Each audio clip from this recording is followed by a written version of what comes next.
अस्सलामु अलैकुम वरहमतुल्लाहि वबरकातहू। आज करौली खुर्द की सरजमीन पर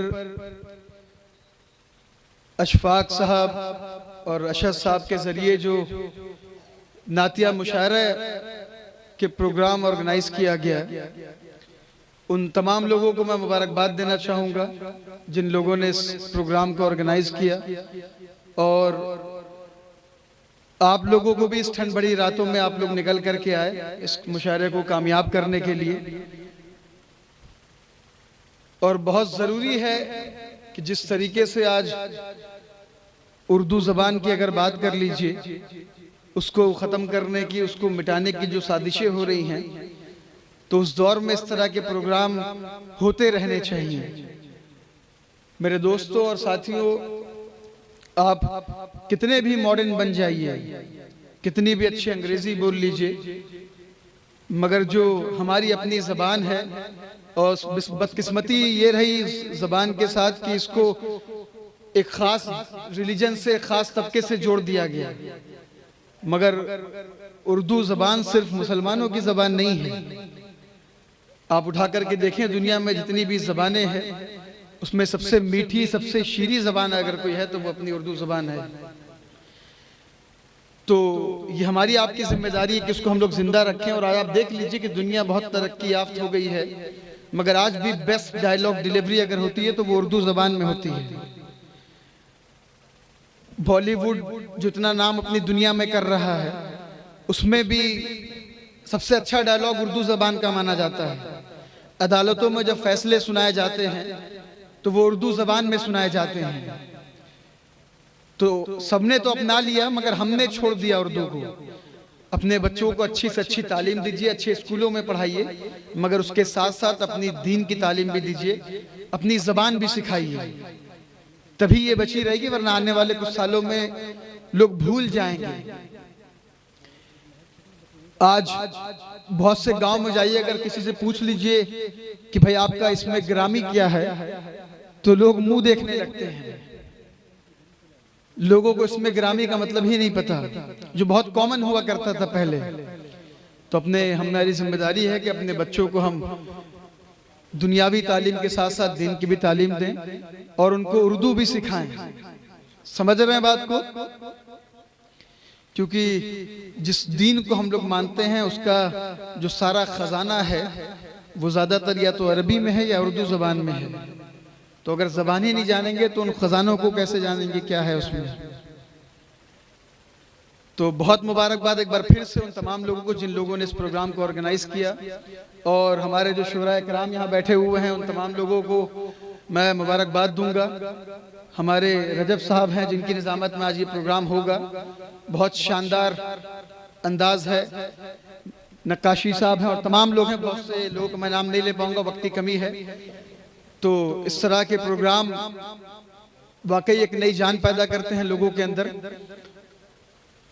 और दूसरी बहुत इंपॉर्टेंट चीज़ कि हमारी जो नई जनरेशन की तादाद यहाँ बहुत ज़्यादा है, हम लोग तालीम से बहुत दूर होते जा रहे हैं। आज आप देख लीजिए, तालीम ऐसी चीज़ है जो बहुत से लोगों को फर्श से अर्श पे पहुंचा देती है। तो सब कुछ कीजिए, जो बड़े बुजुर्ग हैं हमारे यहाँ पर, अपने बच्चों को तालीम ज़रूर दीजिए। आधी रोटी खाइए, एक रोटी कम खाइए, मगर अच्छे स्कूलों, कॉलेजेस में भेजिए, यूनिवर्सिटीज़ में भेजिए। जो मदरसे में जाना चाहते हैं उनको मदरसे में भेजिए, मगर तालीम याफ्ता ज़रूर बनाइए, क्योंकि आने वाला जो ज़माना है वो बहुत कंपटीशन का ज़माना है। अगर हमारी जनरेशन, हमारे बच्चे पढ़े लिखे नहीं होंगे तो दुनिया से कदम मिला करके नहीं चल पाएंगे। तो बहुत कुछ ना कहते हुए इस शेर से मैं अपनी बात ख़त्म करूंगा कि और एक बात और कि सोशल मीडिया का ज़माना है, तो हमारे बच्चे जो फेसबुक वगैरह, ट्विटर वगैरह बहुत चलाते हैं, तो उस पर कोई लूज कमेंट ना करें। कोई कुछ बोलता है आपको, आपके खिलाफ, आपके दीन के खिलाफ, तो उसके खिलाफ एक्शन कीजिए। ट्विटर चलाते होंगे बहुत से लोग, उसका स्क्रीनशॉट लेकर के ट्विटर पे कंप्लेन कीजिए। जिस भी जिले का मामला हो, वहाँ के डीएम को टैग कीजिए, वहाँ के एसपी को टैग कीजिए। आप उस पर लूज टॉक मत कीजिए। आप कुछ भी फालतू कमेंट करेंगे, आप पे मुकदमा हो जाएगा, आप बिला वजह परेशान होंगे, आपके घर वाले परेशान होंगे, सामने वाले का कुछ नहीं होगा जो माहौल बना दिया गया इस मुल्क में। तो थोड़ा अक्लमंदी से भी काम करना है, जज्बात में आके, होश में आके, जोश में आके होश नहीं खोना है। तो इस बात का भी ख्याल रहे, समझ रहे हैं। और बाकी ये वक्त की तंगी है और ये वक्त आते जाते रहते हैं, हुकूमतें आते जाती रहती हैं। वो शेर कई बहुत मशहूर है ना, सुना है ना आप लोगों ने कि आती जाती हुकूमत से क्या लेना देना। तो बहुत कम वक्त है, ये यूं खत्म हो जाएगा, पता नहीं चलेगा। तो इस वक्त जज्बात में नहीं आना है, होश से काम लेना है। और अपनी तारीख को भी पढ़िए, हम लोगों की तारीख बहुत वसी और बहुत बुलंद रही है। और सच बड़ी बात यह कि हम लोगों ने अपनी तारीख को भी छोड़ दिया। हम लोग जानते ही नहीं कि हम लोग का किस कौम से ताल्लुक है।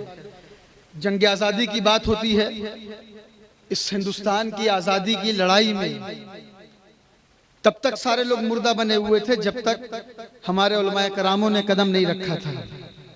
जो लोग आज घूम घूम के सर्टिफिकेट बांट रहे हैं ना देशभक्ति का, तो उनको अपनी तारीख के बारे में बताइए कि दिल्ली से लेकर के पेशावर तक जितने पेड़ थे, जितने दरख्त थे, उन सारे दरख्तों पे हमारे उलमाए कराम की गर्दनें टंगी हुई थी। एक बड़ी कुर्बानी है आपकी इस मुल्क को आज़ाद कराने में।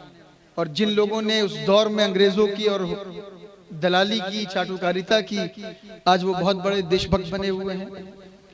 तो हमने अपने लोगों को जाना ही नहीं, पढ़ा ही नहीं।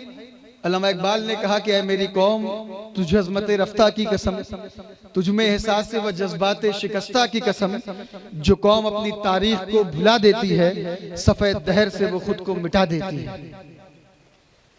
तो हम खुद नहीं अपनी तारीख को पढ़ रहे हैं, जान रहे हैं।